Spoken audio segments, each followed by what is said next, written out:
Balik po tayo sa mga balita. Planong i-recycle ng Commission on Elections o COMELEC ang mga nasayang na 6 milyong balotang na ilimbag nila pero tiniyak na hindi ito gagamitin sa halalan sa Mayo.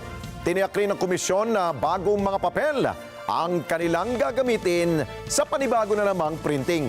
Kunin natin ang live report ni Madeline Villar Moratillo. Pag sinabing recycle, Mads, ano ito? Gagamitin sa office work o sa opisina nila? Anong ibig sabihin nun? So ayun Alex, hindi pa masabi ng COMELEC kung paano gagamitin yung mga ire-recycle na to. Basta pagsasama-samahin yung mga balota na hindi na gagamitin o hindi na pwedeng gamitin para sa 2025 elections at tutunawin ito gamit ang isang chemical solution para makabuo ng bagong papel. Sa halip na sirain, sabi ng Commission on Elections, i-recycle na lang nila ang 6 na milyong balotang na-imprenta pero hindi na pwedeng gamitin sa darating na May 2025 elections. Kasunod yan ang inilabas na temporary restraining order ng Korte Suprema sa ilang aspiranteng una nang dineskwalipika ng poll body. Ating proseso ng micro-shredding ay hindi na po ubra ngayon. So ang gagawin po natin sa lahat ng papel, lahat ng balota na didispatcha ay direkta po itong tutunawin sa isang solution, direct recycling po ito. So pagkatapos po na natunaw na yung papel, talagang hindi na po magagamit yan. Nilinaw naman ni Attorney John Rex Laudianco, tagapagsalita ng COMELEC, na para sa muling pag-imprenta ng mga balota, bagong papel ang kanilang gagamitin.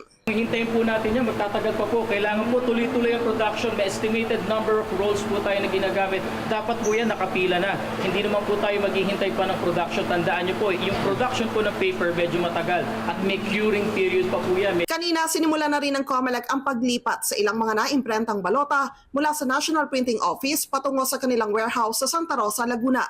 Hindi kasi ito pwede sa NPO dahil malaking espasyo rin ang nagagamit nito. Po sa National Printing Office, nakita nyo, maliit po ang facility natin. Kailangan po mabakante namin ng lugar na yan para pag nagsimula muli tayo ng pag-iimprenta, may lugar po kami na paglalagakan ng balota. Kailangan dalhin sa Santa Rosa Warehouse para po mahiwalay naman doon sa ibang good ballots na dadali natin sa Binyan. Dahil ang Binyan Warehouse po, yan ang staging area ng deployment ng COMELEC. So para walang mix-up. Bago ipadala sa warehouse ang mga naimprentang balota, isinasailalim pa sa verifikasyon. Kaya posibleng abutin rin ng ilang araw bago matapos ang paglilipat ng mga ito sa Laguna. Ipinakita rin ng COMELEC sa media ang testing sa 4 na makina ng NPO kung pwede itong gamitin para mas mapabilis ang muling pag-imprenta ng mga balota. Pero kumpara sa high-end machines galing sa Miru, sa mga makina ng NPO, hindi pa nakakat ang balota. Kaya nakarolyo pa ito kapag lumabas at kailangan pa itong isalang sa hiwalay na makina.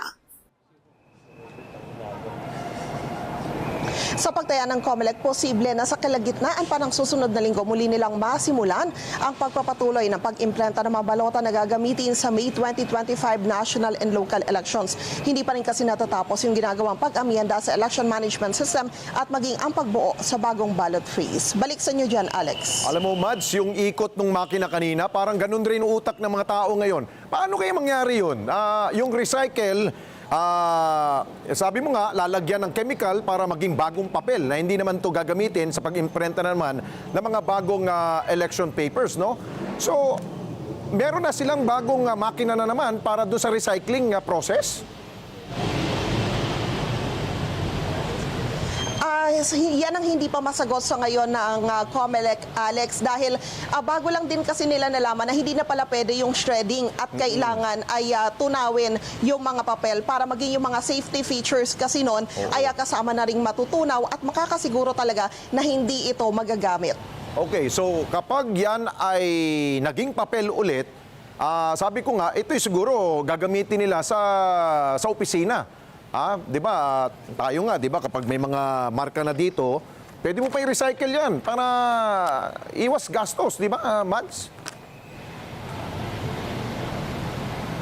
Yes, tama ka dyan, Alex. So, posible na gano'n na lang yung kanilang gawin. Pero ang sabi ni Attorney Laudianco, makikipag-ugnayan din sila sa kanilang Finance Department kung paano yung magiging gamit nitong mga recycled paper na ito.